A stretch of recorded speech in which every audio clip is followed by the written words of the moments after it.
સર્વ વૈષ્ણવોને જય શ્રી કૃષ્ણ. આપણે અગાઉ 122ના પાઠમાં શીખ્યા હતા કે વિના કારણ કલહ કરે તે રાવણ, પોતાની જય પોતે બોલાવે જે આત્મ પ્રશંસા કરે તે રાવણ.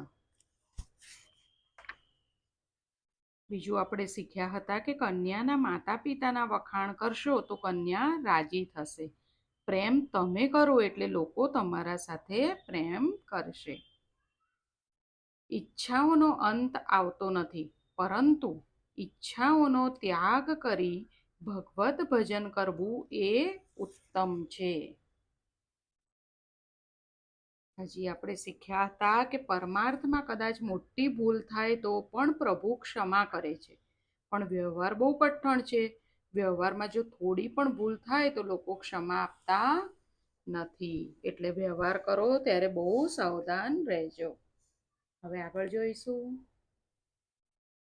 સચ્ચિદાનંદ રૂપાય વિશ્વોત્પત્યાદિહેતવે તાપત્રય વિનાશાય શ્રીકૃષ્ણાય વયમ નમઃ. જે જગતની ઉત્પત્તિ, સ્થિતિ અને વિનાશનો હેતુ છે તથા જે ત્રણેય પ્રકારના તાપોના નાશ કરવાવાળા છે એવા સચ્ચિદાનંદ સ્વરૂપ ભગવાન શ્રી કૃષ્ણને અમે વંદન કરીએ છીએ. અગાઉ આપણે જોયું કે કૌશલ્યા માતા હતા, એમણે ઘરના નોકરોને આપ્યું, પણ એમની જે સૌખ્યની દાસીઓને કંઈ આપ્યું નથી, એટલે તેમને વિઘ્ન આવ્યું. તેમને આપ્યું હોત તો એ લોકો વિઘ્ન કરત નહીં. જો કૌશલ્યાએ મંથરાને બોલાવીને 2 સાડી આપી નહીં, તેથી મંથરાએ આ તોફાન કર્યું. વ્યવહાર કરો પણ વ્યવહારમાં મળી જશો નહીં. જેમ ગૃહસ્થાશ્રમીને વ્યવહાર કરવો પડે છે તેમ સાધુ મહાત્માને પણ મુઠ્ઠી ચણાની જરૂર છે ત્યાં સુધી વ્યવહાર કરવો પડે છે. શરીર છે ત્યાં સુધી વ્યવહાર તો કરવો પડે છે. વ્યવહાર કરો પણ વ્યવહારમાં મળી જશો નહીં.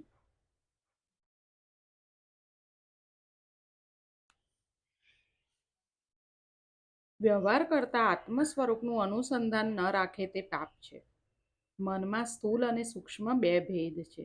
મનનો સ્થૂલ ભાગ ભલે વ્યવહારમાં હોય, પણ મનનો સૂક્ષ્મ ભાગ પરમાત્મામાં પરોવી રાખજો. પનહારી હોય જે પાણીનું બેડું માથે લઈને આવે છે ત્યારે તેનું સ્થૂલ મન વાતોમાં હોય, પણ સૂક્ષ્મ મન બેડામાં હોય છે. પરમાર્થ સરળ છે, વ્યવહાર કઠણ છે. વ્યવહાર કરતી વખતે ભગવાનને ભૂલશો નહીં. બાળકમાં સૂક્ષ્મ રીતે મન રાખીને મા ઘરના સઘળા કામકાજ કરે છે, તેમ વ્યવહારમાં સૂક્ષ્મ રીતે મન પરમાત્મામાં રાખીને વ્યવહાર કરશો તો વ્યવહારમાં સફળતા મળશે. કૌશલ્યાની દાસીએ મંથરાને મહેણું માર્યું. કોણે મંથરાને મહેણું માર્યું? કૌશલ્યાની જે દાસી હતી એણે મંથરાને મહેણું માર્યું. એટલે મંથરાના હૃદયમાં મત્સર ઊભો થયો. મંથરાના હૃદયમાં ઈર્ષાનો અગ્નિ પ્રગટ્યો છે. મંથરા કૈકેયી પાસે આવી છે. સ્ત્રી ચરિત્ર કરી મંથરા રડવા લાગી. કૈકેયીએ પૂછ્યું, કેમ રડે છે? લક્ષ્મણ તને કઈ સજા તો નથી કરી ને? મંથરા આંખમાંથી આંસુ સારે છે, કાંઈ બોલતી નથી. કૈકેયીને રામજી પ્રત્યે પ્રેમ છે. રામના કુશળ પૂછે છે. રામ આનંદમાં તો છે ને. પતિનું કુશળ પહેલું પૂછવું જોઈએ, પણ રામજી પર અલૌકિક પ્રેમ છે. કોને? કૈકેયીને. તેથી રામના કુશળ પહેલા પૂછે છે. મંથરા કહે છે, રામજી તો આનંદમાં જ છે. રામ તો આનંદમાં જ હોય ને. રામને તેના પિતા આવતીકાલે રાજ્યાભિષેક કરે છે. કૈકેયી આ સમાચાર સાંભળીને મંથરાને હાર આપે છે. કૈકેયીમાં હજુ કળીનો પ્રવેશ થયો નથી. મંથરાએ હાર ફેંકી દીધો છે. કૈકેયીએ પૂછ્યું, સર્વને આનંદ થાય છે, તને આટલું દુઃખ કેમ થાય છે? મૂર્ખી, તને ભાન નથી? સૂર્યવંશની રીત છે કે મોટા ભાઈ ગાદી ઉપર બેસે. મેં અનેકવાર રામજીની પરીક્ષા કરી છે. આ બધું કૈકેયી મંથરાને કહે છે કે મેં અનેકવાર રામજીની પરીક્ષા કરી છે. રામજીનો કૌશલ્યા કરતાં મારા ઉપર અધિક પ્રેમ છે. કૈકેયી ભોળી છે. કૈકેયીના મનમાં કપટ ત્યારે આવશે જ્યારે તેને મંથરાનો સ્પર્શ થશે. મંથરાએ ધરતી ઉપર પડતું મૂક્યું. સ્ત્રી ચરિત્રનો આરંભ કર્યો. મંથરા કહે, રામ રાજા થાય કે ભરત, મને શું મળવાનું છે? હું તો દાસી જ રહેવાની છું, પણ હું જેનું ભલું કરવા જાઉં છું તે મારી વિરુદ્ધ જાય છે. મને તેનું દુઃખ છે. મારો સ્વાર્થ નથી તારું બગડે તે તે સુધારવા આવી છું. મારો સ્વભાવ જ ખરાબ છે. તે સમયે કઈ કઈને દયા આવી, મારા પ્રત્યે પ્રેમ છે તેથી કહેવા માટે આવી છે. મંથરાની પીઠ ઉપર તેણે હાથ ફેરવ્યો અને તે જ સમયે મંથરામાંના કલીએ કૈકઈના શરીરમાં પ્રવેશ કર્યો. એટલે પાપીને સ્પર્શ પણ કરવો નહીં. તેથી શાસ્ત્રમાં દોષનું બહુ વર્ણન કર્યું છે. કોઈને સ્પર્શ કરશો નહીં. કૈકઈ કહે, મંથરા, જે ખરું હોય તે કહે, તને આટલું દુઃખ કેમ થાય છે? એવું કૈકઈએ મંથરાને પૂછ્યું. મંથરા જવાબ આપે છે, મારે કાંઈ કહેવું નથી, પણ તારું બગડે તે મારાથી જોવાતું નથી. હું તારું સુધારવા આવી છું. કૈકઈ કહે, તું કહે તે કરવા માટે હું તૈયાર છું. કૈકઈમાં હવે કળીનો પ્રવેશ થઈ ગયો ને, કારણ કે એણે મંથરાને સ્પર્શ કર્યો એટલા માટે. તો હવે કૈકઈએ કીધું કે હવે તું જે કહે હું કરવા તૈયાર છું. મંથરા કહે, કૈકઈ, તું બહુ ભોળી છે. તને લાગે છે કે રાજા તારા હાથમાં છે, પણ પુરુષો મનના મેલા અને વાણીના જુઠ્ઠા હોય છે. તે તારું કહ્યું કરતા નથી, કૌશલ્યાનું કહેલું કરે છે. એ ચડાવે છે મંથરા કૈકઈને કે રાજા કૌશલ્યાનું કહેલું કરે છે. તારો કાંટો દૂર કરવા કૌશલ્યાએ આ ષડયંત્ર રચ્યું છે. 15 દિવસથી રાજ્યાભિષેકની તૈયારી થાય છે, છતાં તને ખબર નથી. દશરથ કપટી છે, કૌશલ્યાનું કહેલું કરે છે અને તારા ઉપર ખોટો પ્રેમ કરે છે. રાજ્યાભિષેકની આટલી ઉતાવળ શી છે? કૌશલ્યના કહેવાથી ભરત શત્રુઘ્નને મોસાળ મોકલ્યા છે. બધા રાજાઓને આમંત્રણ આપ્યું છે, પણ ભરત શત્રુઘ્નને કોઈ યાદ કરતું નથી. તને કાંઈ ખબર પડતી નથી. તું તો ગાદી તકિયા ઉપર સૂઈ રહે છે. કૈકઈ કહે, તું કહે તે કરવા તૈયાર છું. તું કહે તે સાચું છે. મારું કોઈ નથી. મંથરા તેને સમજાવે છે, રામનો રાજ્યાભિષેક થયા પછી રામજી તારી સેવા કરશે નહીં. લક્ષ્મણ રામના ખાસ મંત્રી થવાના છે અને ભરતને કેદખાનામાં નાખશે. પછી તું કૌશલ્યાની દાસી તરીકે અહીંયા રહી શકીશ, રાણી તરીકે નહીં. તેથી મને દુઃખ થાય છે. રાજા તારા આધીન રહે તે કૌશલ્યાથી જોવાતું નથી. કૌશલ્ય કહે, તો હું શું કરું? મને ખબર પડતી નથી. મને 3 દિવસથી ખરાબ સ્વપ્ન આવે છે. આ સ્વપ્ન વિધવા થવાના ચિહ્નરૂપ છે. તે કૈકઈને સમજાતું નથી. કૈકઈ વિચારે છે, મારા ભરતને આટલું દુઃખ પડશે? મંથરા કહે છે, હજી બાજી તારા હાથમાં છે. રાજા પાસે થાપણ તરીકે તે 2 વરદાન રાખ્યા છે. તે વરદાન આજે માંગી લો. કૈકઈ પૂછે છે, વરદાનમાં શું માંગવું? મંથરા કહે, પ્રથમ વરદાનમાં ભરતજીને રાજ્ય મળે તેવું માંગો અને બીજા વરદાનમાં 14 વર્ષ સુધી રામજીનો વનવાસ માંગો. તમે વસ્ત્ર આભૂષણ ફેંકી ક્રોધા ભવનમાં દાખલ થાવ. કૈકઈ ભોળી છે, પણ કુસંગથી જીવન બગડે છે. કુસંગથી કૈકઈનું જીવન બગડ્યું. જીવન કેવી રીતે બગડે? કુસંગથી બગડે. મંથરા સમજાવે છે, યાદ રાખજે, દશરથજી રામને વનમાં કદી નહીં મોકલે. બહુ વિચારીને કામ કરજે. દશરથ રાજા અકળાશે ત્યારે તને કહેશે કે તું માંગે તે આપીશ. મને રામજીના સોગંદ. દશરથને રામના શ્રાપથી બાંધજે, પછી તું વરદાન માંગજે. દશરથને રામના સમથી બાંધજે ને પછી તું વરદાન માંગજે, નહીતર દશરથ ફરી જશે. કૈકઈ ક્રોધા ભવનમાં દાખલ થાય છે. જઈને ધરતી ઉપર પડે છે. કૈકઈ વીર હતી, મહારાજને પ્રિય હતી. રોજ દરબાર પૂરો થયા પછી મહારાજ કૈકઈ પાસે આવે છે. આજે કૈકઈના મહેલમાં આવ્યા છે. કૈકઈ દેખાતી નથી. જાણવા મળ્યું કે ક્રોધા ભવનમાં પડ્યા છે. ધૈર્ય ધારણ કરી મહારાજે ક્રોધા ભવનમાં પ્રવેશ કર્યો છે. દશરથ મહારાજ કૈકઈ પાસે બેઠા છે. જ્યાં દશરથજી સ્પર્શ કરવા ગયા ત્યાં કૈકઈએ કહ્યું, ખબરદાર જો મને સ્પર્શ કર્યો તો. કૈકઈ તિરસ્કાર કરે છે. દશરથજી કહે છે, કૈકઈ, તે મને એકવાર કહેલું કે તમે વૃદ્ધ થયા છો, તેથી હવે રામને ગાદી ઉપર બેસાડો. મેં તારું કહેવું કર્યું છે. આવતીકાલે રામનો રાજ્યાભિષેક થશે. તને આનંદ થશે. છતાં તું કહે તેમ કરું. હું તારે આધીન છું. ભરત એ વૈરાગ્યનું સ્વરૂપ છે. શત્રુઘ્ન એ સદવિચારનું સ્વરૂપ છે. આ બંને દશરથ પાસે હોય તો દશરથ કૈકઈને આધીન ના થાય. આ બંને દશરથથી દૂર જાય તો દશરથ કૈકેયીને વશ થાય. સર્વ પ્રકારે અનુકૂળતા હોવા છતાં જેનું મન કોઈ વિષયોમાં જતું નથી તે વૈરાગ્ય. બધું અનુકૂળતા હોય ને તોય વિષયમાં મન ના જાય તો એ વૈરાગ્ય કહેવાય. તો ભરત એ વૈરાગ્યનું સ્વરૂપ છે. ભરતનો વૈરાગ્ય દિવ્ય છે. સંપત્તિ મળે તો પણ સંપત્તિમાં મોહ ન થાય તે વૈરાગ્યનું સ્વરૂપ. ખાવાનું ન મળે એનો ઉપવાસ કરે તેનું મહત્વ નથી, પણ ખૂબ મળ્યું હોય તેમ છતાં જે સંયમ રાખે તે વૈરાગી છે. ઉપવાસનો અર્થ શું?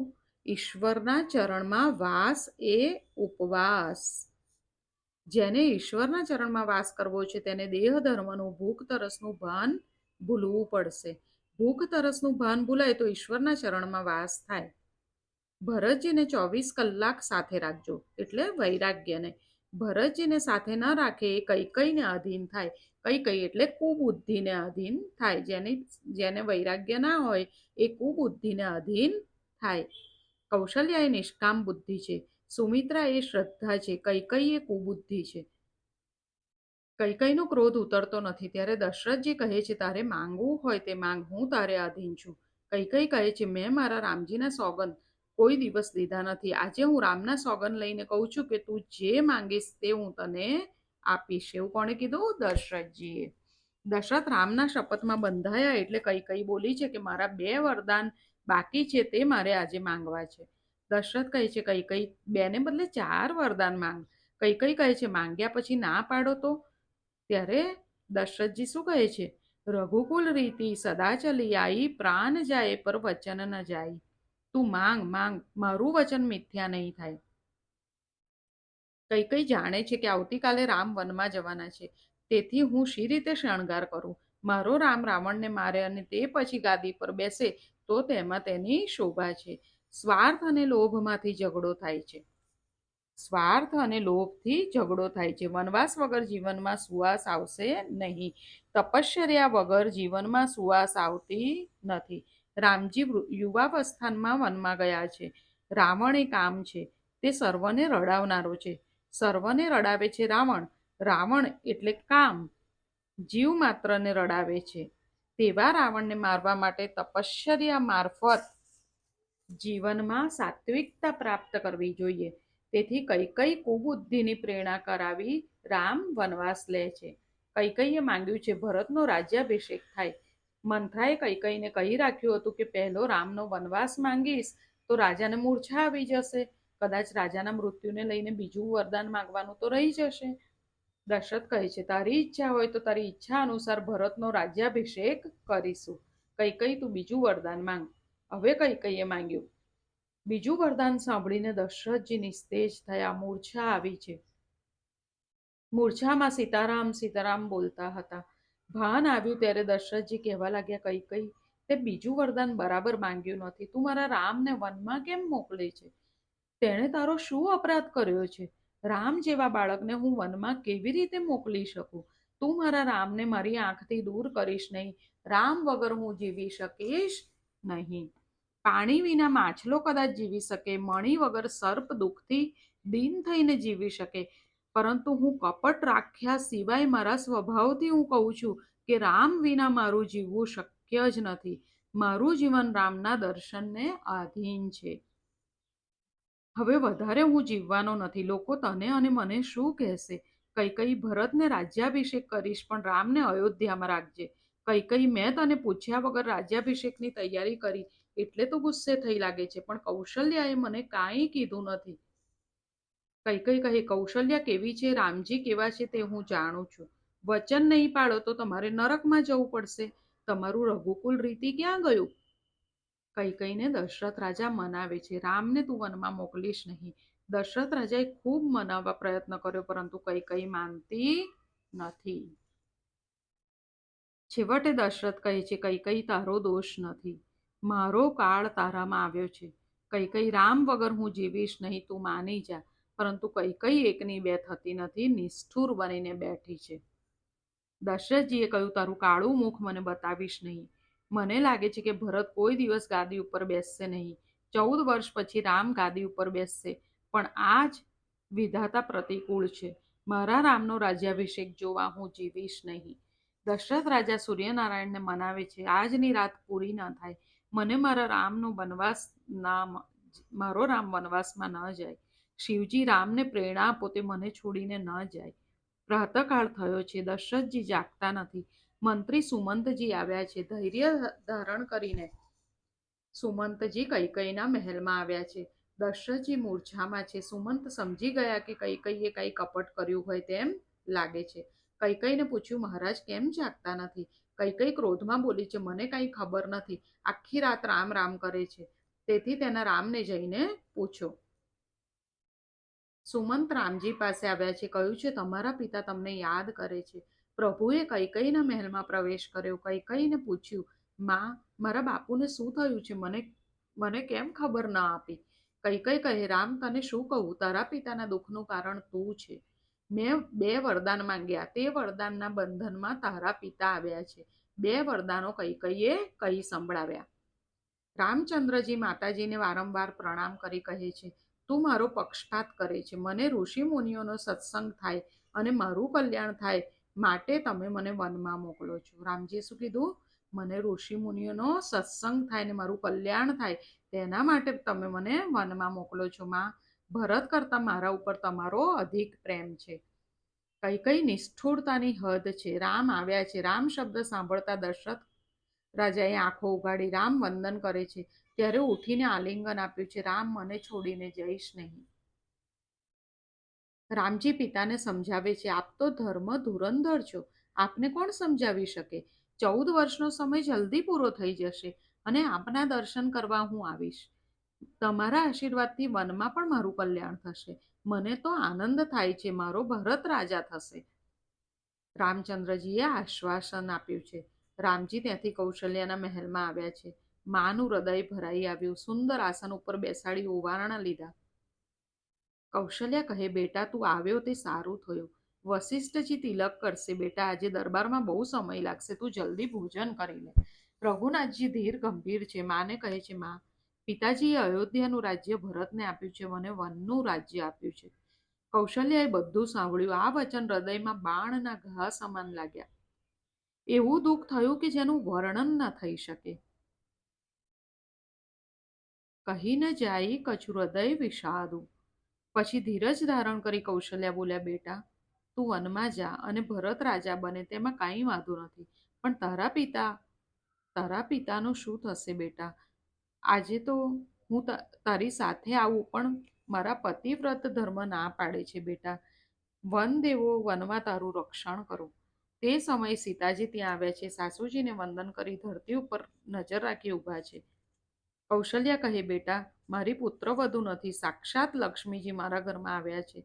મને એક આશા હતી, આ પ્રેમલતા મોટી થઈને ફળ આપશે.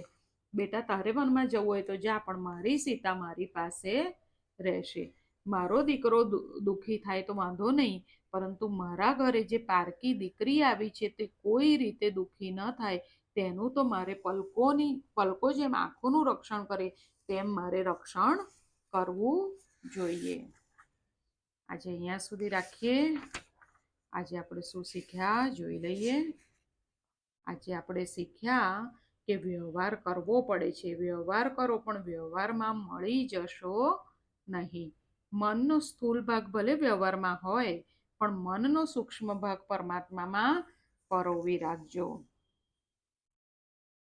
બીજું આપણે શીખ્યા કે પાપીને સ્પર્શ પણ કરવો નહીં, નહીતર એમના પાપના પરમાણુ આપણામાં પ્રવેશ કરે છે. કુસંગથી જીવન બગડે છે. સર્વ પ્રકારે અનુકૂળતા હોવા છતાં જેનું મન કોઈ વિષયમાં જતું નથી તે વૈરાગ્ય. ભરતજી વૈરાગ્યનું સ્વરૂપ છે. ઉપવાસનો અર્થ શું? ઈશ્વરના ચરણમાં વાસ, તે ઉપવાસ. સ્વાર્થ અને લોભમાંથી ઝઘડો થાય છે. તપશ્ચર્યા વગર જીવનમાં સુવાસ આવતી નથી. બીજું આપણે શીખ્યા, આજે આપણે આટલું શીખ્યા તો આપણે એનું પ્રેક્ટિસ કરતા રહીશું. આજે અહીંયા સુધી રાખીએ. ફરી જલ્દી મળીએ. સર્વને જય શ્રી કૃષ્ણ.